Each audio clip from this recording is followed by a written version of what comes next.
Okay, let's continue with the next skill, which is to combine a sentence. To paraphrase, let's say in a sentence or in several sentences that we found in a paragraph, we have a few. So what we can do to paraphrase or change the sentence is by combining the sentence. And the first way to do it is by using the coordinating conjunction. Depending on the way that the sentence is produced, if it has the same positive manner like an addition, you can use the word for and. Okay. And the next one is if you have a contradicting idea in the sentence, you can use the word nor, meaning not even, or but, also not even, or giving an option. You can choose either between A or B. So giving the option of or. And then yet, okay, referring to also a contrasting idea. And the word so is more towards giving a kind of effects of something. So in the beginning part of a sentence, in the first clause, we say something and then we end it with a so. Okay, and sometimes people also use coordinating conjunction. After all, we also use coordinating conjunction of although, because, before, however, therefore, consequently, subsequently, and all the kinds of subordinating conjunction. The word so is actually similar to because. That's why we say so as or because. Okay. Sometimes in a sentence, people also use so that. Okay. And the next way to combine a sentence is by simply using a comma, right? So you don't even add any of the conjunctions here. Just use a comma. So we have a full stop, right? Remove the full stop, add a comma. Okay, as simple as that, to be using a comma. So you are already combining the sentence. And then the last one is a freestyle sentence combining. And as long as you are given multiple sentences, like 2, 3, 4 sentences, you just freestyle the combination. So however you wanted to combine the sentence, go ahead as long as the meaning stays the same for the sentence. Okay, let's have a look at the example for a sentence combining. Okay, so let's say I'm going to give you like two sentences. So the first one is we have Jennifer Lawrence. So Jennifer Lawrence is a beautiful actress. That's one statement. Okay, so one statement. So Jennifer Lawrence is a beautiful actress. That is talking about her physical stature or her physical being. And then the next sentence is talking about her characteristics. She is good in acting. So we have the word she is good in acting. So that's two. First, talking about her physical situation, and the next one is talking about something that she's good at doing, which is acting. So we've got two sentences, and we combine it firstly by just using the word and. Remove the full stop, and then add the word and. So Jennifer Lawrence is a beautiful actress and she is also good in acting. So from the two sentences, it now has become one sentence. And this is paraphrasing. So we change from two sentences into one sentence. So this is a very basic way to do the sentence combining. We add word. Probably not the best one to use for summarizing because summarizing, we want to make the sentence shorter, right? So let's carry on to the next way to paraphrase this sentence as well. So now we try to reduce a little bit of a sentence, a little bit of words in the sentence. So we still retain Jennifer Lawrence as the subject is beautiful. So we say that she is beautiful. That is one character. Use the word and in the original sentence, we have she is also, and this is referring to the exact same person, Jennifer Lawrence. So we don't have to repeat she is also, and so we just take things that she's good at. Okay, so she is also good in acting. Hold on. Jennifer Lawrence is beautiful and good in acting. A performer here maybe that's not suitable. Let's just remove the word performer. It doesn't sound right. So Jennifer Lawrence is beautiful and good in acting. Okay, that is one way to do it. The next one, performer. Um, okay, I'm going to revisit the sentence later on, but for now, I'm going to reject the word performer there. Okay, and then the last one, the last way to paraphrase, we have the beautiful. So this time around, original sentence, Jennifer Lawrence is a beautiful actress. Now, freestyle, beautiful, we put it to the beginning of the sentence. So the beautiful Jennifer Lawrence is an excellent actress. So we make changes where the word acting, and since she is female, acting, the work of acting is being an actress, and we use a synonym as well instead of good using the word excellent. So the beautiful Jennifer Lawrence is an excellent actress. So we managed to combine the sentence from two separate sentences into one sentence. And the best thing about combining sentences is that if you want to combine it this way, it is correct. If you want to if you want to combine the sentence this way, it is also acceptable.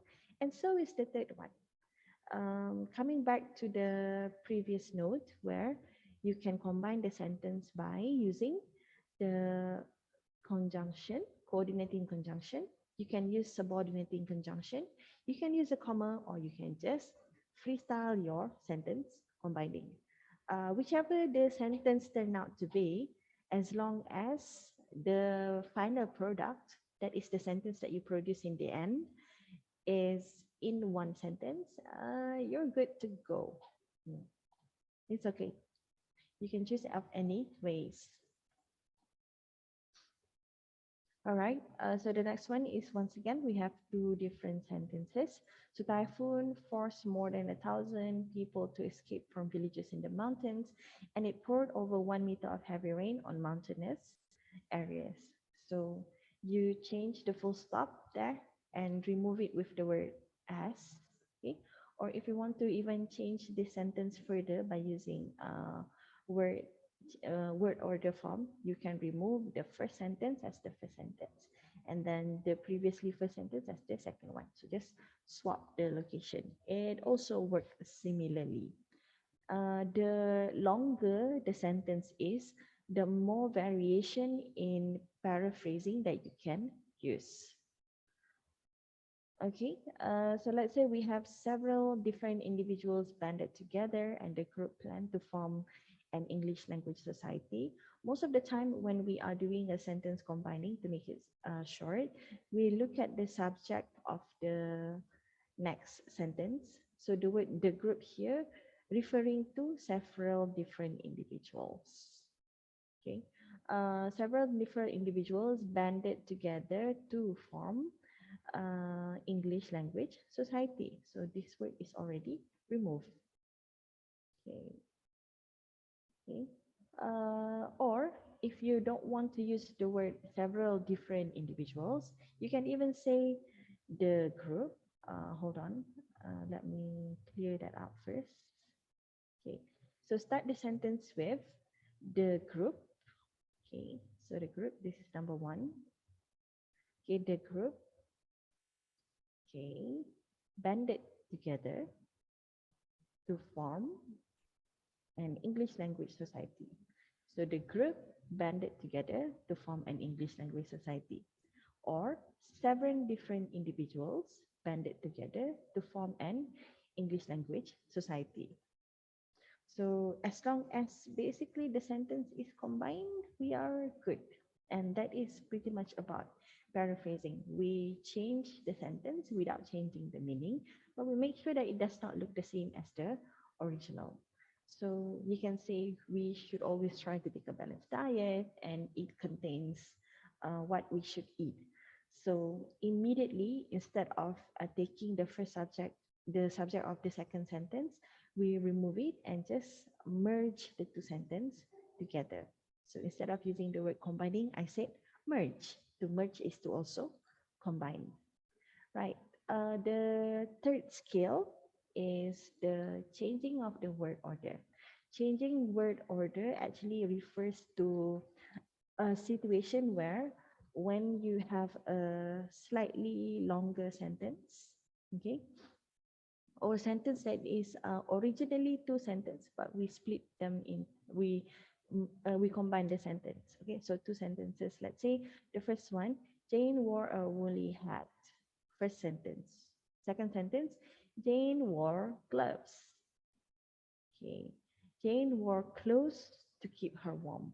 Let's say we have three different full stops over here, referring to three different sentences that we have already combined. They all talk about the same person, Jane. Okay, and in this context, what we want to do is after the sentence combining, we want to change the word order. Order means arrangement. Change the arrangement. So by direct translation is tukar susunan. Okay, ubah susunan. So that is a change of a word order. Change the location, change the position. But we cannot simply change the position without actually just deciding wherever that we wanted to change the position. So the steps that you need to take in changing the word order is, first of all, to identify the sentence, okay, and also whether the sentence is, we call it as independent sentence, okay, independent clause. Yellow may not be the right color for this. Okay, so there are two types of clauses. The first one is what we call the independent clause versus a dependent clause. The first one is independent, dependent clause. Okay, so in context, someone, a person who is independent, if you say that I am an independent person, it means that I am capable of existing by myself. I am capable of doing things by myself. Okay, versus when you say I am quite dependent. Okay, so this means that I cannot really function by myself. I need somebody to help me. Okay, most of the time, the younger a person is, the more dependent they are to the adults around them. So we think of children, they need help in a lot of things. Like I need help with putting on the clothes. I need help to putting on the shoes. Okay, sometimes they even wear the shoes in the wrong way, left to the right, right? So very dependent. Depending means they rely on someone else. Independent means you can be independent, you can exist by your own, you can do things by yourself. And when we put the context into a sentence, we say it as independent clause or dependent clause. Clause referring to half of a sentence or a portion. Okay, sebahagian daripada. A clause of a sentence means a part of a sentence. That's why when you read a page of a judicial, they will say that there is a clause in Malaysian law, ada sebahagian daripada peraturan Malaysia. So not talking about the whole thing, but we're talking about sebahagian sahaja. So sebahagian daripada sentence, sebahagian daripada ayat, a part of a sentence is independent, while another part of the sentence is dependent. Satu boleh wujud dengan dirinya sahaja. So one independent clause of the sentence. Another one cannot exist without the other clause. Okay. So let's read the sentence. First of all, Jane wore a woolly hat and gloves to keep her warm. In order for us to identify the independent clause in the sentence, usually there is a subject. So subject is the person. Who are we talking about? Jane. Okay, so Jane wore, that's her action. wearing something in past tense. So Jane wore a what kind of hat? A wool hat, a woolly hat, and gloves to keep her warm. So she's probably in winter. We can make an inference there because you wouldn't be wearing anything that is woolly or even glove in a hot weather. Okay, so Jane wore a woolly hat and gloves to keep her warm. So in this sentence, Jane wore, okay, we try to split up the sentence and see if it works or not. Jane as a sentence does not make sense. Jane wore, incomplete sentence again. What she's wearing? Okay, so Jane wore what? So Jane wore a woolly hat. The sentence is complete here. We put a full stop. Jane wore a woolly hat. That complete sentence. So this is the independent clause. So a sentence that is complete, Jane wore a woolly hat. This is an independent clause. But when we say and gloves to keep her warm, this is already a different clause or different part of the sentence. Like if this part does not exist, this sentence is okay. Jane wore a woolly hat. It's a complete sentence. However, if you remove Jane wore a woolly hat and just leave the sentence here, gloves to keep her warm, this is an incorrect sentence. Why? Because it's a dependent clause. It's not complete. A dependent clause is not a complete clause. It's not a complete sentence because it must have the independent clause for it to be correct. If it's incorrect, it is considered to be an incomplete sentence and hence it's wrong. So the dependent clause must have the independent clause, but the independent clause, however, can exist by itself. If dependent clause does not have the independent clause, consider it not exist lah. Okay, not it's not complete. Okay, so here Jane wore a woolly hat and gloves to keep her warm. Okay, so in this context or in this context of the sentence, we can consider it as the IC independent clause. This is dependent clause DC1 and also DC2. Dependent clause 2, 1 and 2. For changing of the word order, um, sorry, there's too much of drawing there. Okay, so after we have managed to identify the two clauses, so the independent clauses and also the dependent clauses, we cut the sentence, just cut the sentence. So basically we split the sentence into, this is our independent clause, this is our dependent clause. Okay, so just split them up. Merge the hat and gloves together as the independent clause. So Jane wore a woolly hat and gloves to keep her warm. And after we cut the sentence into two, then we just change the word order. So to keep her warm, bring the dependent clause to the beginning of the sentence and then the independent clause to the end of the sentence. Jane wore a woolly hat and gloves. To keep her warm, Jane wore a woolly hat and gloves. And this can only function or work if the sentence is long enough. Let's say in a statement, there was a television, full stop. There's only one clause, no additional information. Okay, so in the next sentence, we have there was a television in the boys' bedroom. So this is one independent clause, I see. And then the next one is the dependent clause. In the boys' bedroom, there was a television. So we just split and then change the sentence.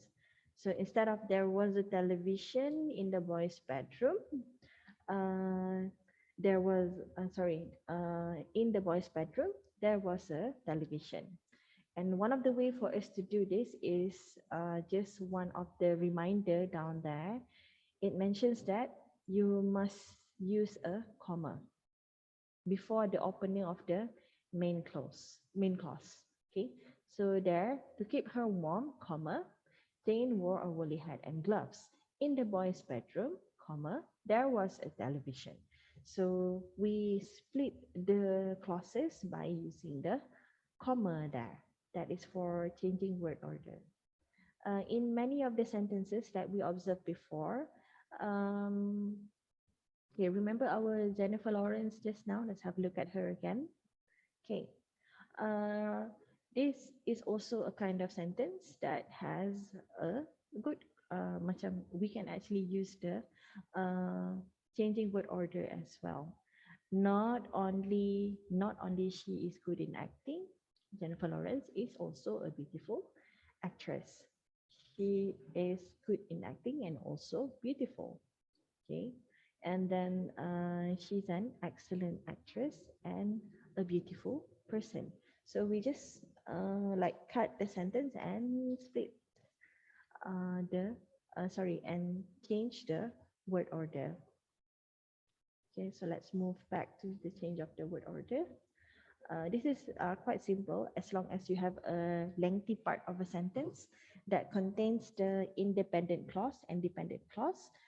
You should be able to use the word order. Okay, any questions so far? Because I didn't stop from the sentence combining and changing the word order. So So far, far, no. nothing. Okay, thank you for the clarification. Okay, so I'll be moving on to the next skill, skill number 4. So, as I previously mentioned from the first session earlier today, the first three are considered the simpler ones to do the paraphrasing. So we now move on to the fourth skill. Okay, so just slightly more challenging, level 4, that is changing noun to verb. Okay, so as the title suggests, in order for us to be able to use this type of paraphrasing, you must know first what is noun and what is a verb. Okay, you must first know what's noun and also what's verb.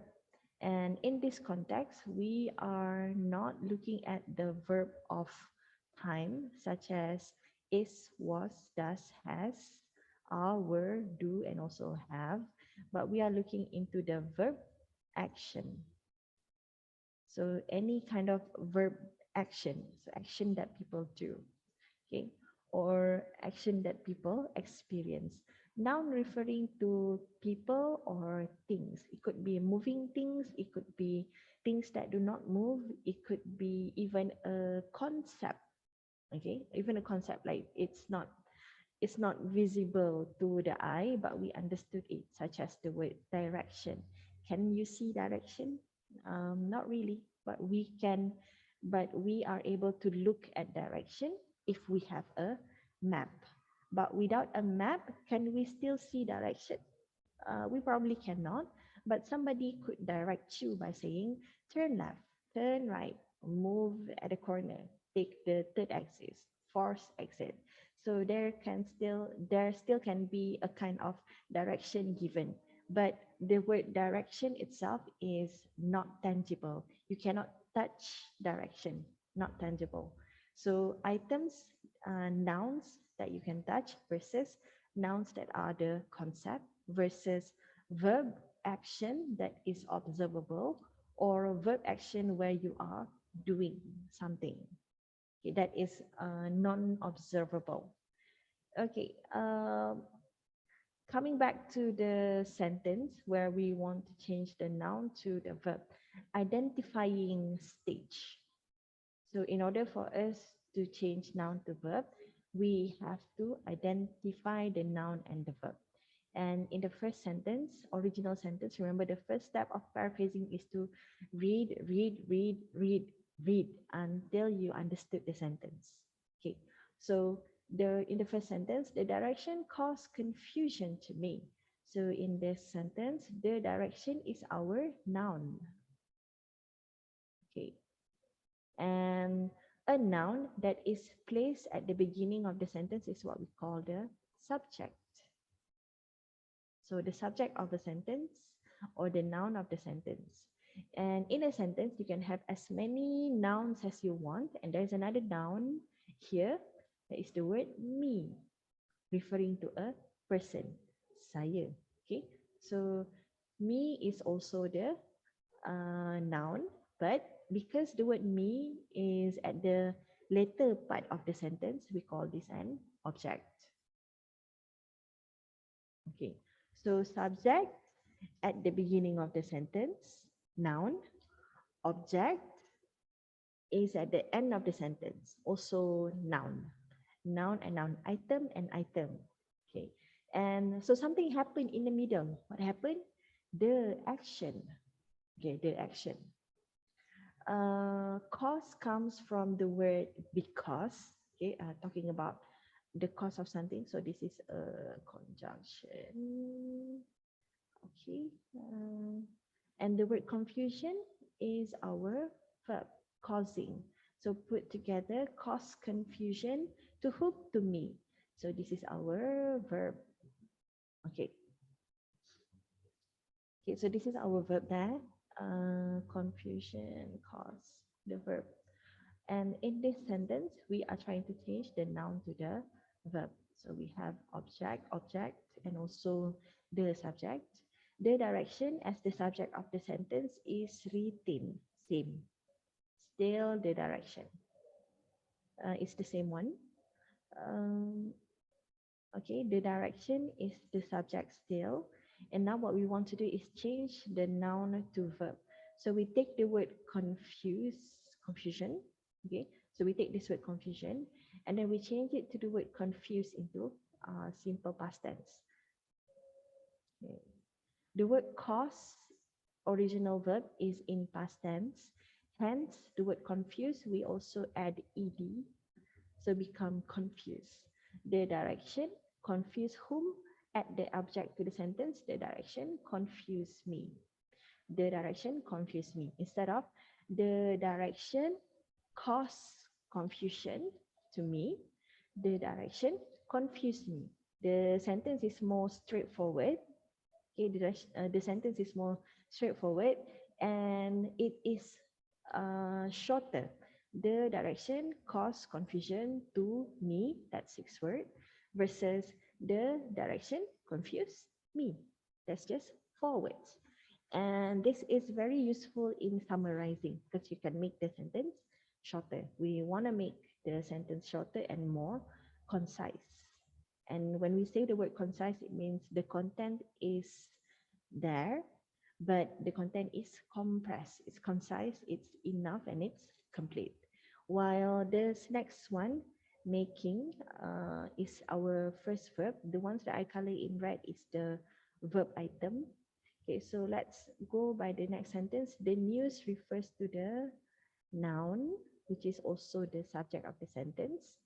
Make in red is the original verb. Okay, makes whom? Makes me. That's the first object there. Me is also a noun, but it's an object. Okay, and feel affected emotionally. Okay, so this is the rest of the sentence that we use the noun as well. So the news makes me feel affected emotionally. So the word feel here is also word that can be used as a verb. And this is a category of word that we call gerund. Gerund. I've heard people pronounce this as gerund, okay, but or gerund, but it is actually gerund. Okay, like your neighbor in Malay language, jiran. So jiran. Jiran refers to verb word that can function as noun and also verb. Okay, they can function as a noun and also as a verb. So the word feel here is a gerund, and the word feel, you can use it as a noun. When you say feel affected emotionally, that's used as a noun phrase in the object. But when you use it as a verb, feel affected. So here, the word affects, we change it to the next verb. So instead of the news makes me feel affected emotionally, 7 words, we have the news affect me emotionally. So 5 words only. So we make the sentence shorter by changing noun to the verb. And once again, in order for you to be able to do changing noun to verb, you must know noun and also verb. And you must have the ability to understand the content that I mentioned just now, the subject of a sentence, the verb, the object of a sentence. Subject, we use noun. Object, we also use noun. For verb, we use the gerund. Okay. Verb that can function as noun and also as a verb. This is how they are interchangeable. So not all sentence can actually be not all sentence is actually suitable to be used in a sense of changing noun to verb, but you have to review the sentence case by case. Now, if you felt that this sentence maybe not suitable to use noun to verb, use other paraphrasing skill. That's why we have all six of them. So pick and choose the ones that you wanted as long as the sentence is paraphrase. Difference, however, is made if, let's say, what is asked in the test or examination is to use a specific skills. If you are asked to use the skill, you must use the skill. Cannot use other types of skill. I mean, if we want, we could simply use synonym for all of our paraphrasing. But then again, it wouldn't be good enough, I'd say, because you only replace the word. So there's not much changes, and there's not much changes, and also there is no reduction in the sentence making. Before I move on to the next style, which is changing from passive sentence to active sentence or active sentence to passive sentence. Okay, I'm gonna stop the current session. Just join again in a minute using the same link.